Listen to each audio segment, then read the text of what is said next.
ನಮಸ್ತೆ ಸ್ನೇಹಿತರೆ, ಇವತ್ತಿನ ವಿಡಿಯೋದಲ್ಲಿ ಜೀರಿಗೆ ಬಜ್ಜಿ ಸಾರು ಅಥವಾ ಜೀರಿಗೆ ಬಜ್ಜಿ ಇದನ್ನು ಚಳಿಗಾಲದಲ್ಲಿ ಇವಾಗಿನ ಚಳಿಗೆ ತುಂಬ ರುಚಿಯಾಗಿರುತ್ತೆ. ಹಾಗೆಯೇ ದೇಹಕ್ಕೂ ತುಂಬ ಒಳ್ಳೆಯದು. ಹಾಗೆಯೇ ಇದಕ್ಕೆ ಯಾವುದೇ ತರಕಾರಿ ಅಥವಾ ಕಾಳುಗಳು ಅವಶ್ಯಕತೆ ಇಲ್ಲ, ಮನೇಲೇ ಇರಬಹುದಾದಂಥ ಪದಾರ್ಥಗಳಿಂದ ಮಾಡ್ಕೊಳ್ಳೋವಂಥದ್ದು. ಮೊದಲಿಗೆ ನಾನಿಲ್ಲಿ 2 ಬೆಳ್ಳುಳ್ಳಿನ ಜಜ್ಜಿ ಸಿಪ್ಪೆ ತೆಗೆದುಕೊಂಡಿದ್ದೀನಿ, ಅದನ್ನು ಮಿಕ್ಸಿ ಜಾರ್ಗೆ ಹಾಕ್ಕೊಳ್ತಿದ್ದೀನಿ. ಸ್ವಲ್ಪ ಕರಿಬೇವು ಸೊಪ್ಪು ಹಾಗೆ ತೆಂಗಿನಕಾಯಿ, ಒಂದು ಅರ್ಧ ಹೋಳ್ಗಿನ ಸ್ವಲ್ಪ ಕಡಿಮೆ ತೊಗೊಂಡಿದ್ದೀನಿ. ಇವಾಗ ಧನಿಯಾ ಪುಡಿ ಹಾಕ್ಕೊಂಡೆ ಅರ್ಧ ಸ್ಪೂನಷ್ಟು, 1 ಟೇಬಲ್ ಸ್ಪೂನಷ್ಟು ಜೀರಿಗೆ, ಅರ್ಧ ಟೇಬಲ್ ಸ್ಪೂನಷ್ಟು ಮೆಣಸುಕಾಳನ್ನ ನಾನು ಮಿಕ್ಸಿ ಜಾರ್ಗೆ ಸೇರಿಸ್ಕೊಂಡಿದ್ದೀನಿ. ಅದನ್ನು ರುಬ್ಬಿದ ನಂತರ ಕೊತ್ತಂಬರಿ ಸೊಪ್ಪನ್ನ ಕೊನೆಯಲ್ಲಿ ಹಾಕ್ಕೊಳ್ತೀನಿ.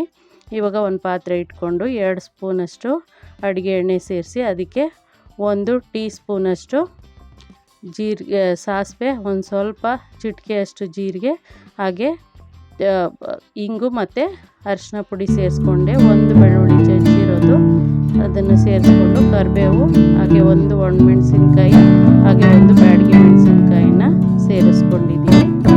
ಇದು ಒಗ್ಗರಣೆ ಬೆಂದ ನಂತರ ನಾನಿಲ್ಲಿ ರುಬ್ಕೊಂಡಿರೋಂಥ ಪದಾರ್ಥನ ಸೇರಿಸ್ಕೊಳ್ತೀನಿ. ಸೇರಿಸ್ಕೊಂಡು ನಮಗೆ ಎಷ್ಟು ತೆಳ್ಳಗೆ ಬೇಕೋ ಅಥವಾ ಗಟ್ಟಿಗೆ ಬೇಕೋ ಅಷ್ಟು ನೀರನ್ನು ಹಾಕ್ಕೊಳ್ಬೇಕು. ಮಿಕ್ಸಿ ಜಾರನ್ನ ತೊಳೆದು ನೀರು ನಮಗೆ ಎಷ್ಟು ಬೇಕೋ ಅಷ್ಟು ಸೇರಿಸ್ಕೊಳ್ತೀನಿ. ತೀರಾ ಗಟ್ಟಿ ಇದ್ರೂ ಚೆನ್ನಾಗಿರೋದಿಲ್ಲ, ಸ್ವಲ್ಪ ಲೋಟಕ್ಕೆ ಹಾಕೊಂಡು ಕುಡಿಯೋಂಗಾದ್ರೂ ಇದ್ರೂ ಚೆನ್ನಾಗಿರುತ್ತೆ. ಅನ್ನಕ್ಕಂತೂ ಏಳು ಮಾಡಿಸ್ದಂಗಿರುತ್ತೆ, ಹಾಗೆಯೇ ಕುಡಿಯೋದಕ್ಕೂ ಚೆನ್ನಾಗಿರುತ್ತೆ. ರುಬ್ಬಿರೋ ಅಂಥದ್ದು ನುಣ್ಣಗೆ ರುಬ್ಕೊಂಡಿರಬೇಕು, ಆವಾಗ ಬಾಯಿಗೆ ಸಿಗೋದಿಲ್ಲ. ಕಾಯಿ ಇದೆಲ್ಲ ಹಾಕಿರ್ತೀವಲ್ಲ ಅದಕ್ಕೋಸ್ಕರ ನುಣ್ಣಗೆ ರುಬ್ಕೋಬೇಕು. ಇವಾಗ ರುಚಿಗೆ ತಕ್ಕಷ್ಟು ಉಪ್ಪನ್ನು ಸೇರಿಸ್ಕೊಂಡಿದ್ದೀನಿ. ಇದನ್ನು ಒಂದು 10 ನಿಮಿಷ ಮೀಡಿಯಮ್ ಫ್ಲೇಮಲ್ಲಿ ಚೆನ್ನಾಗಿ ಕುದಿಸ್ಕೊಂಡ್ರೆ ಈ ಜೀರಿಗೆ ಬಜ್ಜಿ ಅಥವಾ ಜೀರಿಗೆ ಬಜ್ಜಿ ಸಾರು ರೆಡಿಯಾಗುತ್ತೆ. ಇದನ್ನು ಬಾಣಂತಿಯರಿಗೆ ಹೆಚ್ಚಾಗಿ ಕೊಡ್ತಾರೆ. ಹಾಗೆ ಜ್ವರ ಬಂದಾಗ ಇದನ್ನು ತಗೊಳ್ಳೋದ್ರಿಂದ ಅನ್ನ ಜೊತೆಗೆ ತಿನ್ನೋದ್ರಿಂದ ತುಂಬ ಬಾಯಿಗೆ ರುಚಿ ಅನಿಸುತ್ತೆ.